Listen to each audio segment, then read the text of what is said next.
Assalamualaikum warahmatullahi wabarakatuh. Halo sahabat Al-Quran, jumpa lagi dalam program Mesra mengenal surah Al-Quran selama Ramadan. Nah, di hari yang ke-24 ini kita akan berkenalan lebih dekat dengan surah An-Nur.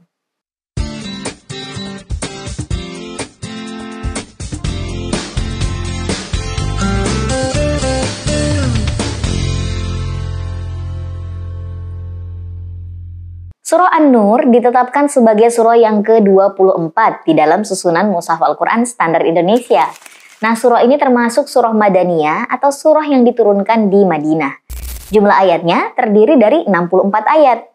Nama An-Nur ini juga digunakan dalam mushaf dari berbagai negara seperti Maroko, Tunisia, Libya, Mesir, Arab Saudi, Iran, dan juga Pakistan. Sahabat Al-Quran, nama An-Nur yang berarti cahaya diambil dari ayat ke-35 surah ini sebagai berikut.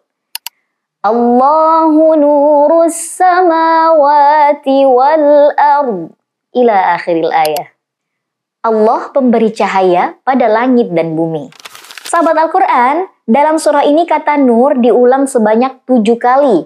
4 kali di dalam ayat 35 dan 3 kali di dalam ayat 40. Secara keseluruhan, kata nur dalam Al-Quran muncul sebanyak 33 kali dengan berbagai makna, termasuk Islam, ada iman, petunjuk, Nabi Muhammad, cahaya siang, cahaya bulan, serta Al-Quran itu sendiri. Nah, dalam konteks surah ini, nur merujuk pada cahaya ilahi, yaitu petunjuk Allah yang menerangi kehidupan manusia. Dalam tafsir terbitan Kementerian Agama disebutkan bahwa Allah adalah pemberi cahaya baik dalam bentuk material atau kasat mata maupun imaterial atau keimanan dan pengetahuan.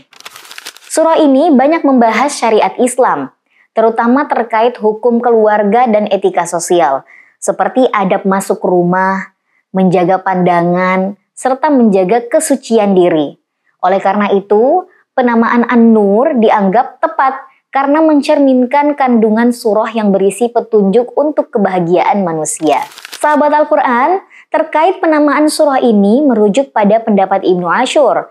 Ia meyakini bahwa nama An-Nur telah dikenal sejak zaman Nabi SAW, meskipun ia tidak secara tegas menyatakan apakah nama ini bersifat tauqifi atau dari Nabi, atau ijtihadi atau hasil ijtihad para ulama. Ia hanya mengutip riwayat dari Mujahid berikut untuk mendasari pendapatnya, lalu memberi pernyataan yang mengindikasikan keraguannya akan kualitas sanadnya, yakni saya tidak dapat menemukan sanad riwayat ini, di mana hadisnya sebagai berikut. An Mujahidin qala Rasulullah sallallahu alaihi wasallam, allimu rijalakum suratal maidah wa allimu nisaakum suratan nur. Mujahid berkata, Rasulullah sallallahu alaihi wasallam bersabda, ajarilah para suami di antara kalian surah Al-Maidah, dan ajarilah para istri di antara kalian surah An-Nur. Nah, sahabat Al-Quran, tidak ditemukan nama lain yang digunakan untuk surah ini. Namun, riwayat ini dianggap sangat dhaif karena jalurnya mungkar. Oleh karena itu, nama An-Nur lebih cenderung sebagai hasil kesepakatan sahabat daripada petunjuk langsung dari Nabi Shallallahu Alaihi Wasallam. Nah, adapun di antara riwayat sahabat tentang surah An-Nur sebagai berikut. An Abi Athiyyah Al-Hamdani qala, kataba Umar bin Al-Khattab radhiyallahu anh, ta'allamu surata Bara'ah wa 'allimu nisa'akum suratan Nur wa halluhunnal fiddah. Abu Athiyyah Al-Hamdani menceritakan bahwa Umar radhiyallahu anh menulis pesan untuk kami, pelajarilah surah Bara'ah dan ajarkanlah kepada istri-istri kalian surah An-Nur, serta berilah mereka perhiasan perak. Riwayat Sa'id bin Mansur. Selain itu, ada sejumlah riwayat lain dari sahabat yang menggunakan nama An-Nur. Di antaranya, yang pertama riwayat dari sahabat Abdullah bin Abi Aufa. Beliau pernah ditanya, apakah Rasulullah Shallallahu Alaihi Wasallam pernah merajam seseorang sebelum atau setelah turunnya surah An-Nur, yang menunjukkan bahwa surah ini telah dikenal di kalangan sahabat. Nah, kemudian yang kedua, riwayat dari sahabat Uqbah bin Amir yang menyaksikan Rasulullah Shallallahu Alaihi Wasallam membaca ayat terakhir surah An-Nur sambil menaruh 2 jari di bawah matanya. Nah, ini menandakan beliau secara langsung membacakan surah ini.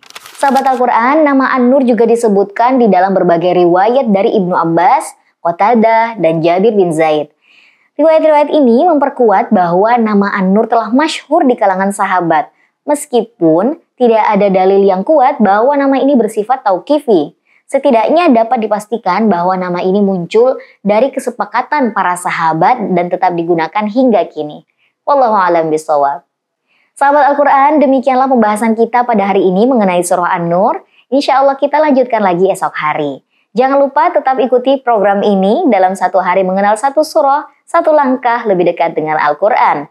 Wassalamualaikum warahmatullahi wabarakatuh.